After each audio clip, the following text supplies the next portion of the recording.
Hello everyone, if you're new to the channel, welcome, and if you're a subscriber, welcome back. It's great to have you. Here with me today we have my Roborock S4, and we'll give you a quick overview of this. Might be helpful for you if you're looking at purchasing one, or if you've just purchased one, unboxed it, and you want to understand how it works and what are all the quirks and features with it, if you will. So looking here on the very top, this round disc that you see up here, this is what helps this robot vacuum navigate your house and map it out. This is the LiDAR system. This is very important for a robot vacuum to either use a LiDAR system or a camera-based system like you would find on the iRobot robot vacuums. The laser-based system spins under this disc and helps map out your house and lets the robot see where there's solid objects in your house so that it can avoid them and also update the map. So that's why this disc sticks up on the very top. It has to be able to see around the very top of the robot. Second, you'll notice that there are two buttons here on the front of the robot. Let me make sure you can see that. There are two buttons there. One of them is a power button. Now, this robot right now is powered off. To get it to power off, you need to remove it from the charging base. It can be just removed for a few feet from the charging base. Hold the power button down and it will shut the robot down. Subsequently, if you want to power it up, you can either put it on the charging dock and it will power up automatically, or you can push that power button and it will power up. The other button is the home button. If it is anywhere in your house, if you hit that home button, it will go back to the charging dock to charge. Also, if you hold the power button down, if you take it somewhere in your house and you want to do a spot cleaning, you will hold that home button down for a few seconds and it will do a spot cleaning. It will go into a spot cleaning mode. If you need to reset the wireless on this, say it's connected to somebody else's wireless, or you change out your wireless hotspot and you need to reset what it's connected to, you'll hold these buttons down at the same time and it will reset your wireless so you can set that back up.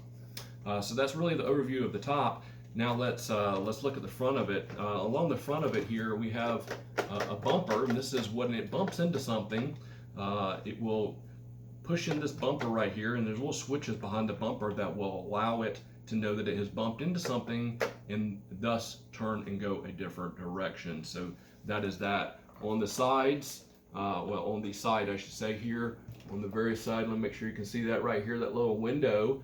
That is a sensor that allows it to get close to your wall. So this is the side right here that will run against your wall every time. And this sensor tells the robot how far away from the wall it is.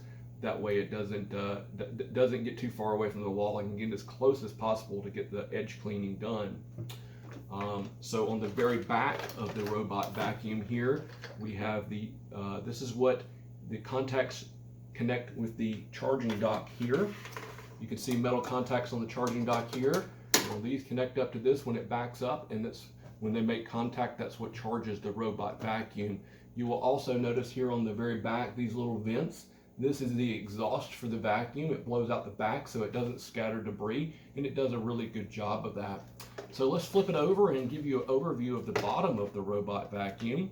Here on the very front, we'll notice that there is a wheel. It is a single wheel on the base besides the two big wheels here. We also have on the S4, we have a rubberized side brush right here. Make sure you can see that. This does a really good job of not scattering debris and not wearing out like a bristle brush. So I've been very impressed with this since I've used it. So this is what helps, because the roller brush is here in the middle of the robot and only this wide. This helps pull the debris in from the edges of your room, and it spins to bring the debris into the roller brush and thus suck it up into the debris bin. We also have two wheels here. These two wheels are adjustable up and down. As you can see, they move up and down for transitions. We also have the roller brush, and these wheels too are made of rubber, so they do a real good job of getting traction on the floors, hard surfaces, and stuff like that without scarring them or marring the floors. Pulling off this cover here is pretty simple. All you do is push these two little side buttons in here. There's two little orange arrows here to indicate which direction to push the little buttons. Push them, this folds right off, and out comes your roller brush. Now a quick overview of the roller brush. On the S4, the ends are removable. You can simply twist off the end, and this end comes off right here. Make sure you can see that. And that allows you to pull the hair off the end that has typically wraps around the very end of your roller brush. Both ends are removable. They simply come off and detach. One end has a little black piece on it. That is the axle which it spins inside the robot. So when you're putting one end back in, make sure you look at the end that has the metal bar on the very end of it right here. That's the two-piece end with the black part right here. And this does come apart from the yellow part. Make sure you can see that there. The black end and the yellow end go right back on the metal part of the brush roller here. And once they go in, they simply twist and lock back into place. And the brush roller here is made up of bristles. We have 3 bristles here, as you can see, 3 rows of bristles and 3 rows of the silicone rubber. These in combination with the brush roller may be something different than you're used to seeing under a regular vacuum cleaner, but this helps pick up on carpet and on hardwood, tile, or any type of solid floor surfaces. Now this goes back in pretty simply with the one end going into the robot vacuum. Once it snaps in, you lay down the other end, and that is it. Putting it back together is simply in reverse, snapping it back down. On the bottom here, you'll notice a couple of clear sensors, and make sure you can see these.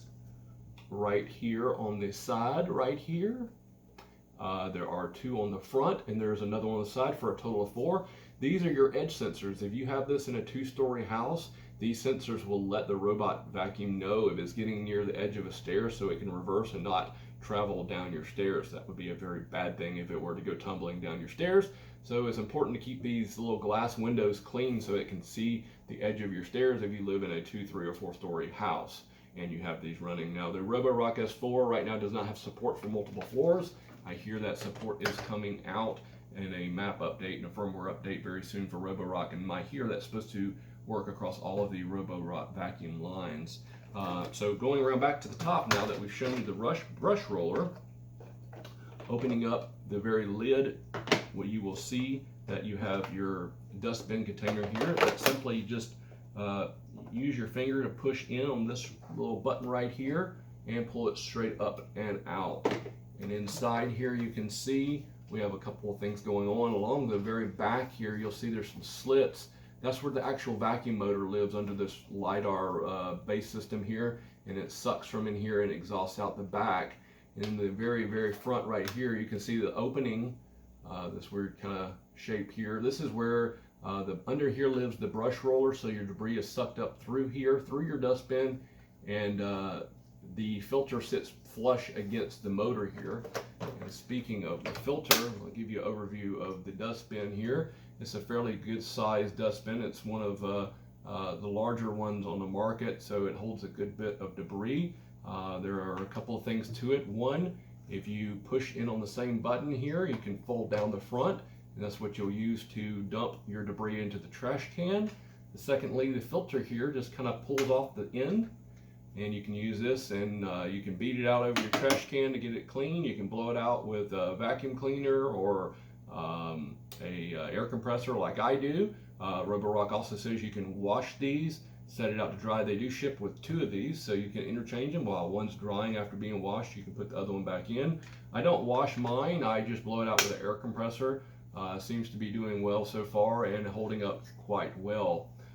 Once you are finished putting it in, it's quite simple. You just drop it straight in with the arrows pointing forward. Make sure it snaps into place. Now, it does ship with a little brush here, and this brush comes along with it to help you clean your robot, and there's also a little end here with a razor blade. This runs across your roller brush here on the bottom,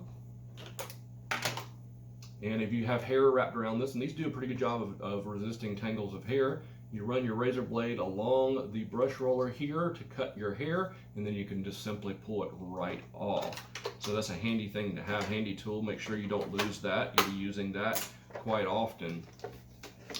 So to see a overview of the Roborock app, which I'm quite pleased with, I'll put a link up here in the top corner for you so you can take a look at the overview, a full overview of the Roborock app. If you want to watch some of my test videos, I've run this robot through many tests, carpet cleaning tests, floor cleaning tests, several of them.